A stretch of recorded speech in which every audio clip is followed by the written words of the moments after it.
Este programa está patrocinado por For Founders Capital, el Angel Fund de Founders para Founders. Seed Rocket, el podcast de profesionales para profesionales. ¿Qué tal? Bienvenidos a Seed Rocket Startup School, hoy en una edición express. En nada sabréis por qué. Pero bueno, en todo caso, Jesús Monleón, ¿cómo estás? Muy bien, aquí a tope. Sabemos que las finanzas son importantes para ti.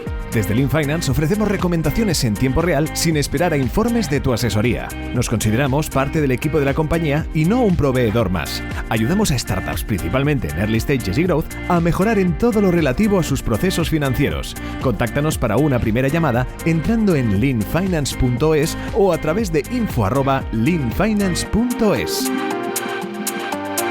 Hoy damos la bienvenida a un proyecto como Scooby y en este caso a Borja Aranguren. ¿Qué tal, Borja? ¿Cómo estás? Muy bien. Con ganas de descubrir tu proyecto y con Jesús Monleón que casi me está quitando el micrófono de las manos. Así que cuando quieras, Jesús. Pues muy bien, oye, muchas gracias, Borja, por estar con nosotros. Bueno, explícanos qué es Scooby y luego nos explicas, si quieres, de un poco tu background. Sí, claro. O sea, al final, Cobee, nosotros lo que estamos haciendo somos una plataforma de gestión de beneficios para empleados. Entonces, al final, lo que nosotros damos a las empresas es una plataforma en la cual pueden configurar qué tipo de productos, beneficios les quieren ofrecer, desde, oye, por encima de salario, a si quieren simplemente dar retribución flexible y que los empleados optimicen fiscalmente sus beneficios, ¿no? Y su salario, y ofreciendo pues desde los típicos comida de ticket restaurante, cheque guardería, ticket transporte, etcétera, hasta temas un poco más innovadores, ¿no? Como pueden ser, oye, pues temas de mental wellness, o este tipo de cosas. Y luego para los empleados, pues tratamos de agregar todo en un único sitio, ¿no? Que no tengas 1000 tarjetas, 1000 sitios a los que ir para consumir tus beneficios, sino que te lo tengas todo en un mismo lugar. Muy bien, que sepas que en For Founders utilizamos tus servicios. Bueno, me alegro. Perfecto. Oye, ¿y cuál es el origen de Cobee? ¿Por qué decides montarlo y previamente qué estabas haciendo? Pues, o sea, yo vengo del mundo de la consultoría, yo hice consultoría estratégica, de ahí salté al mundo startup, estuve en OnTrack algo más de un año y de ahí ya salté a montar Cobee, ¿no? Oye, ¿cómo viene la idea? O sea, al final, de alguna forma, cuando yo salto de consultoría al mundo startup, oye, además del proyecto, muchas veces valoras, pues obviamente la compensación, ¿no? Y el salario. Y cuando me moví, me di cuenta que había un montón de cosas que había perdido que yo no había puesto en valor, ¿no? Y que la compañía no me había sabido transmitir bien. Pues desde, oye, teníamos un fondo de inversión que me lo dieron todo al final, un seguro médico, las comidas pagadas, etcétera, ¿no? Y entonces, bueno, pues al final eso me hizo un poco despertar todo lo que era alrededor de la compensación, pues que, oye, que de alguna manera vi un problema ahí, ¿no? Y luego, pues de nuevo en la startup nueva, pues oye, me ofrecían otra vez, teníamos ticket comida, ticket transporte, teníamos Gym Pass, teníamos seguro médico, pero tenías que ir a hablar con recursos humanos para enterarte de cómo funcionaba. Otra vez estaba todo como muy desordenado y bueno, pues también estaba todo el tema de los cheques de comida en papel en aquel entonces. Oye, pues veía que la digitalización aquí al mundo de los beneficios tenía que llegar, ¿no? Y hacerlo mucho más user-centric de alguna forma. Es decir, que al usuario no se le diese todo de una manera fragmentada y se le diese el problema al usuario, sino que verdaderamente al usuario se le diese una solución, ¿no? De, oye, aquí tienes todos tus beneficios y aquí tienes todo lo que te ofrece tu empresa, ¿no? Y así es un poco como nació. Si tú dices, oye, venga, voy a arrancar esta compañía, voy a hacer esto, pero en este mercado existen grandes players, ¿no? Digamos más tradicionales, ¿no? Los de los cheques restaurantes y todos estos que son compañías, Sodexo y todas estas que son grandes monstruos, ¿no? O sea, ¿por qué crees que puedes batir tú, ¿no? Cuando arrancas esta compañía y dices, oye, ¿por qué yo puedo batir este modelo con esta gente que lo está haciendo de otra forma, pero ya tienen los clientes? O sea, bueno, explícame ahí un poco cuál es tu opinión o qué hacen ellos y qué haces tú que es diferente y por qué vosotros les podéis ganar la batalla.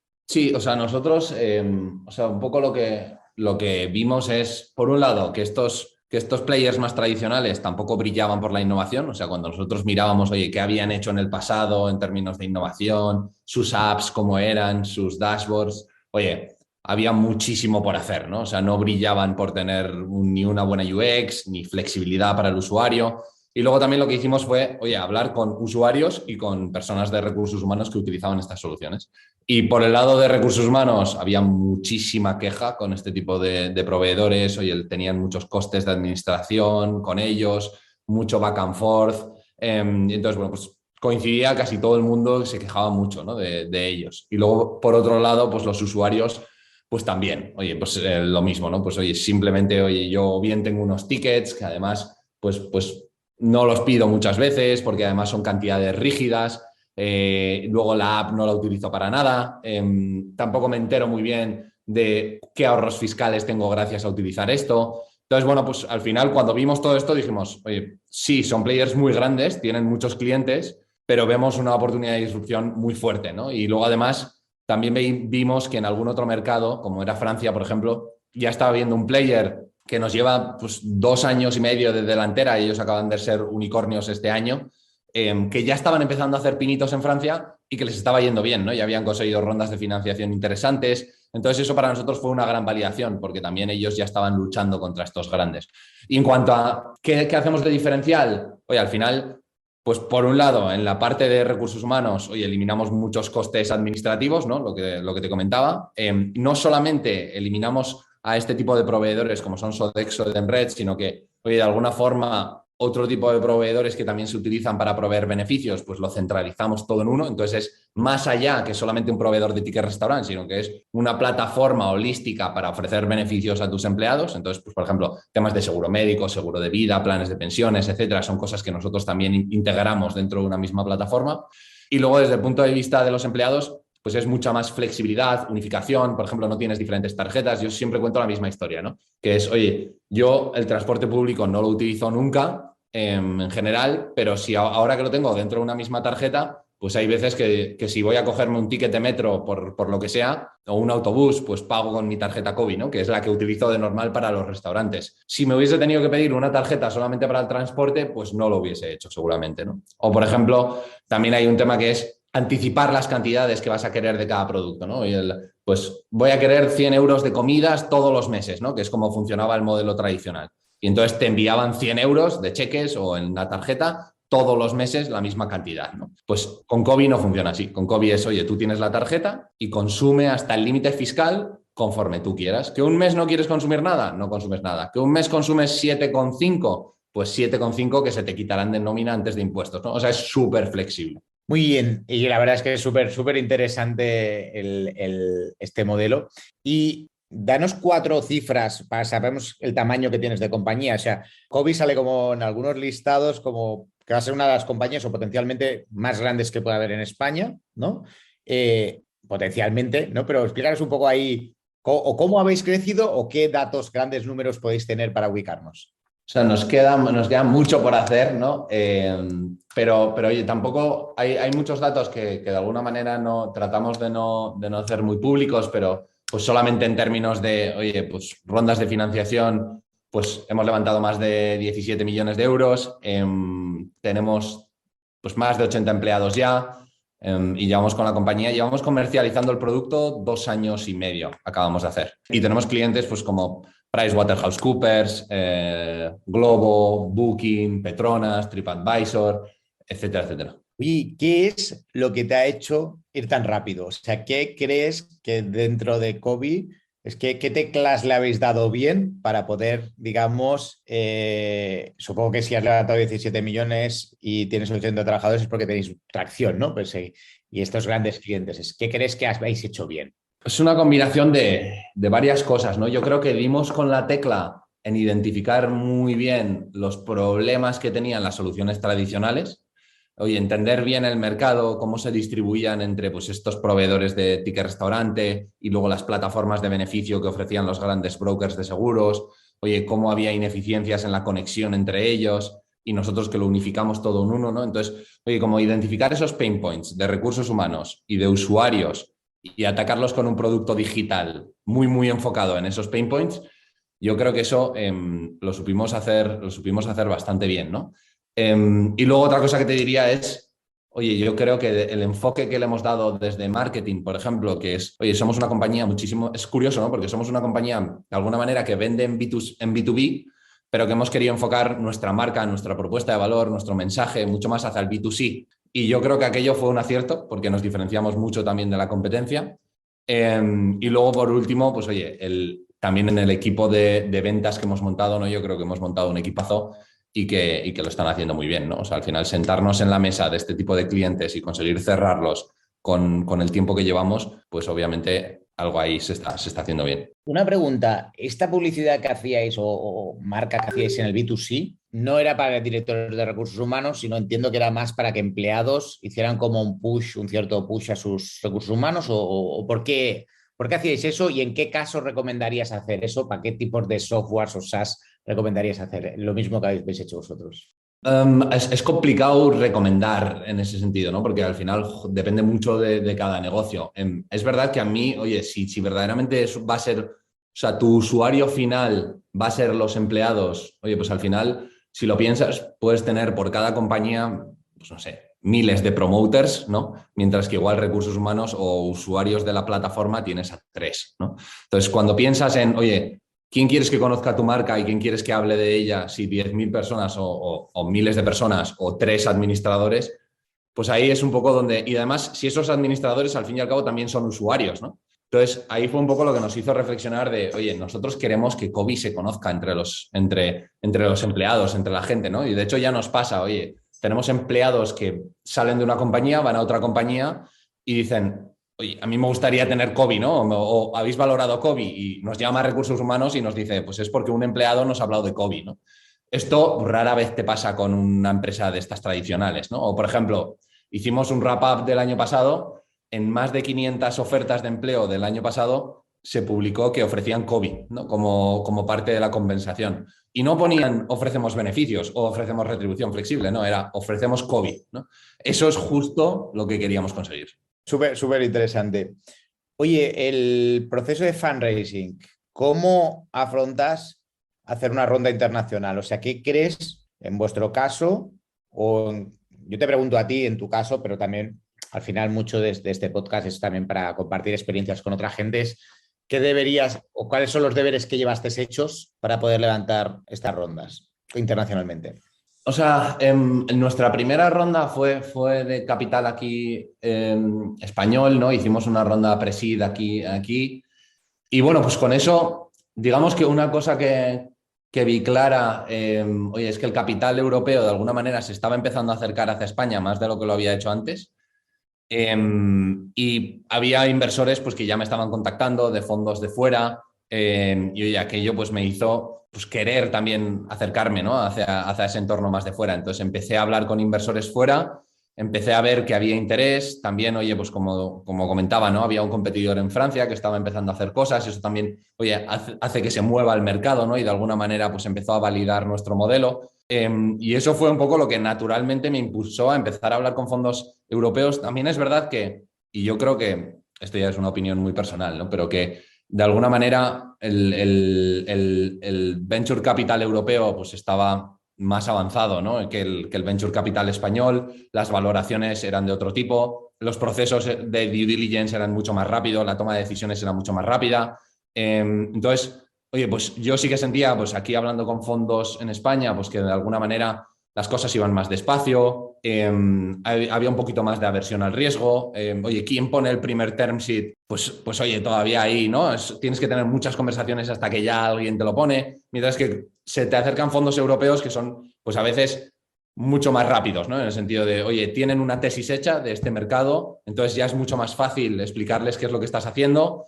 Y las valoraciones que se manejan pues son otro tipo de valoraciones, también te hablan de otro tipo de tamaños de ronda, te hablan de otro tipo de ambiciones, pues oye, de ya expandir, ¿no? Pensar de una manera más europea o más mundial y eso pues me encajaba mucho. Y eso fue un poco lo que me hizo pues, que esa segunda ronda fuese ya con capital europeo y ya una vez que haces con fondos internacionales pues es muy común que ya, pues oye, la siguiente pues de nuevo se vuelva a repetir con fondos europeos o internacionales, ¿no? Porque al final, oye, las conexiones de unos y otros también, pues oye, esa exposición en medios europeos de que estás levantando capital con fondos europeos, etcétera, pues te hace que te lleguen también pues gente de internacional. ¿Ya habéis abierto otros mercados o solo estáis operando en España ahora mismo? Estamos en España y Portugal de momento y estamos viendo un poco nuestro tercer mercado que lo lanzaremos en este año. Estamos mirando hacia Latinoamérica y también hacia Europa. Estamos todavía viendo un poco hacia dónde va a ir la decisión. Ok, muy bien.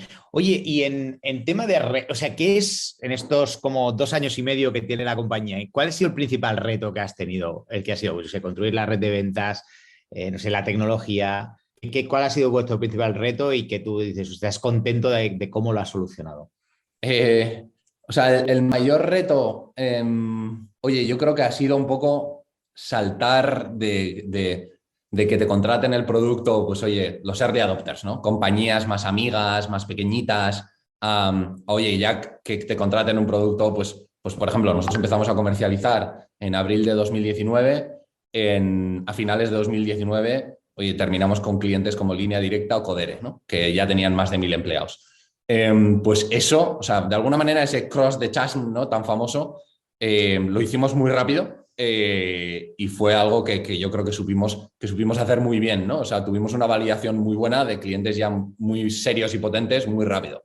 ¿Y cómo hicimos eso? Pues lo hicimos gracias de la mano de algún partner. Entonces, conseguimos algún partner que tenían ya pues, un nombre importante, ¿no? y que daban esa confianza a empresas más grandes, porque la clave está en conseguir las primeras 3, 4, en nuestro caso, ¿no? 3, 4 empresas que te dan esa validación para que luego se atrevan otras empresas que son pues del estilo.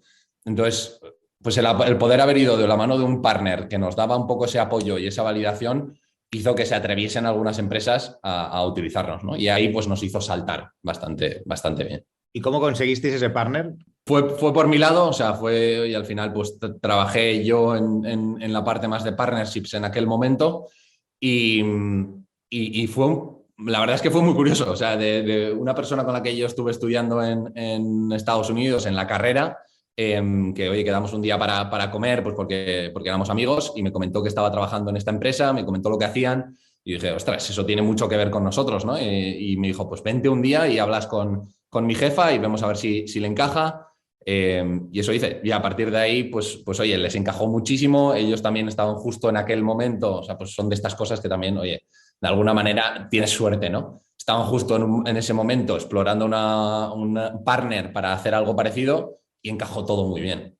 Oye, ¿y qué cosa sí que cambiarías o sea, que dices, o sea, hubiera hecho algo diferente de como lo has hecho? Hay una que tengo clarísima que es, hubiese puesto más foco, o sea, una cosa de la que yo creo que hemos pecado es, de alguna manera hemos visto mucha oportunidad, ¿no? Y de hecho, oye, pues muchas empresas interesadas en lo que nosotros ofrecíamos, que querían que les diésemos soluciones a sus problemas. Entonces, oye, eso por un lado está genial porque dices, ostras, la validación del mercado es enorme. Pero luego, por otro lado, oye, pues una empresa, o sea, muchas empresas hacían retribución flexible, ¿no? Otras empresas querían entregarlo, no, por encima de la nómina. Otras decían, sí, por encima de la nómina, pero quiero que sea una bolsa flexible. Y luego tienes empresas de 10 empleados, luego tienes de repente una de 800, luego una de 5.000 y todas ellas tienen necesidades completamente diferentes, ¿no? Y eso al final se traduce en que te están estirando de la tecnología y del producto cada una hacia un lado, ¿no? Yo creo que hemos pecado un poco de haber querido satisfacer a demasiadas empresas, o sea, hemos sido sales-led al principio, ¿no? Hemos querido satisfacer a demasiadas empresas a la vez en vez de enfocarnos en decir, no, esta es la propuesta de valor que queremos construir, este es el producto que queremos construir y haber atacado de una manera más segmentada desde el principio, ¿no? Yo creo que quizás hubiese sido mejor, aunque yo siempre digo lo mismo, tampoco digas, o sea, si estás contento donde estás, tampoco digas, oye, cambiaría muchas cosas, ¿no? Porque vete a saber, pero bueno. ¿Y cómo le echas el freno a eso? Porque no es fácil, ¿no? Decirle, porque joder, tienes un gran cliente, o sea, ¿cómo le hubieras echado el freno ahí a no hacer ciertos desarrollos o ciertas cosas a medida? O sea, es muy difícil, ¿eh? O sea, y ya te digo que a nosotros no los hemos sabido hacer. Este año estamos empezando a poner mucho más foco y a ver si lo conseguimos. Pero un poco yo creo que tendría que haber venido de una estrategia, de un análisis estratégico de decir, no, mira, hemos analizado y estos son los tipos de clientes que existen, estos son el tipo de necesidades que tienen y la que vamos a atacar es esta. Entonces, oye, dar unas guías muy claras a producto, dar unas guías muy claras a sales de cuál es el producto y qué es lo que se puede vender, ¿no? Entonces, haberlo hecho de esa manera más top-down y más estratégico de pensarlo y viendo un poco lo que hay en el mercado, más que en base a lo que nos íbamos encontrando, porque pues al final empezamos a vender a compañías, nos fuimos encontrando, las necesidades fueron llegando, las fuimos metiendo al roadmap y al final pues te terminas encontrando que lo has terminado intentando hacer todo, ¿no? Sí, está claro.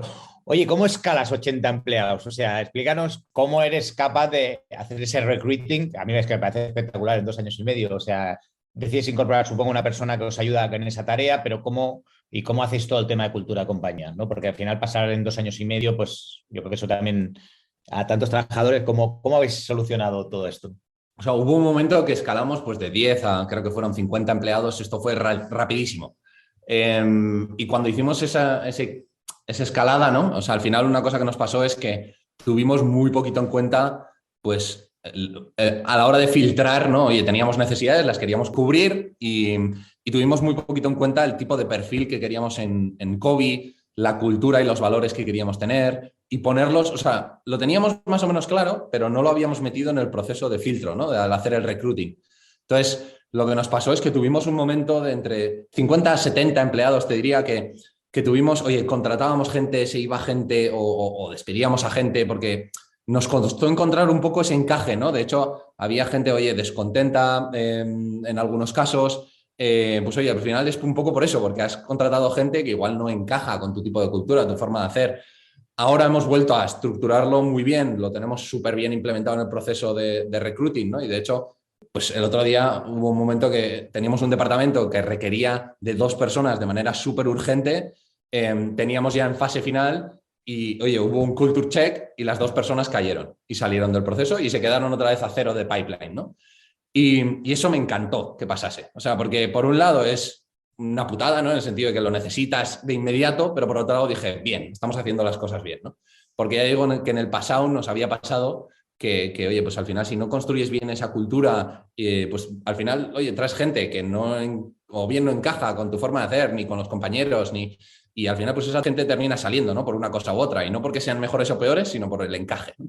Y ahora pues lo aplicamos mucho más en el filtro desde antes, desde el recruiting. O sea, en el recruiting es muy clave que lo tengas permeada, esa cultura y esos valores que quieras establecer.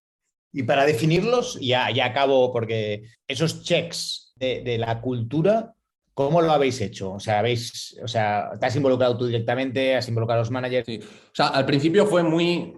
O sea, pues yo junto a pues, oye, mis co-founders, pues, de decir, oye, estos son los valores que queremos en la compañía, ¿no? Y implementamos los valores y sí que es verdad que, oye, son unos valores que no queríamos tener, una cosa que teníamos clara es no queríamos tener 10 valores en una pared que luego no los sabe nadie, ¿no? Nosotros tenemos 3 y que se los conoce todo el mundo, ¿no? Y de hecho, además, hacemos ejercicios en los all hands, etcétera, para que la gente los tenga en el día a día, presentes, se lo sepa, ¿no? Preferimos 3 que se sepa la gente que 10 que no sabe nadie. Entonces, oye, eso fue algo que teníamos claro, así lo hicimos y así lo hemos vivido hasta ahora. Es verdad que ahora, en ese momento que decía, entre los 50 y los 70, ¿no? Pues de alguna manera hicimos un ejercicio de volver a cogerlos y decir, oye, verdaderamente son los que tenemos que tener. Han cambiado, porque ha entrado muchísima gente aquí, ¿no? Han cambiado. Y entonces, pues hablamos, el management team también había crecido. Volvimos a poner esos valores sobre la mesa y decir, oye, tenemos que cambiarlos, tenemos que reformularlos. ¿Cómo los vamos a medir en los procesos de recruiting? Entonces, de alguna manera también es algo un poco vivo, que, oye, es importante que los valores estén ahí, pero también hay que ser flexibles, ¿no? La cultura cambia de alguna forma. Pues, Borja, lamentablemente lo voy a dejar aquí porque te tienes que ir. Ha sido una entrevista breve, pero súper interesante con todos los puntos que has dicho. La verdad que me apetecía mucho porque coincidimos en la mesa esta en la que estuvimos ahí en Sitrock en Lanzarote y la verdad que me encantó pues muchas de las cosas que compartías de esto de cultura, recursos humanos, de cómo gestionar equipos, que me pareció pues fantástico. Oye, gracias por tu tiempo. Nada, muchas gracias a ti, Jesús. Un placer estar aquí. Be Startup, el servicio para jóvenes empresas innovadoras y tecnológicas del Banco Sabadell con SeedRocket Startup School. Síguenos en Twitter, @SeedRocket, y si deseas más info, www.seedrocket.com.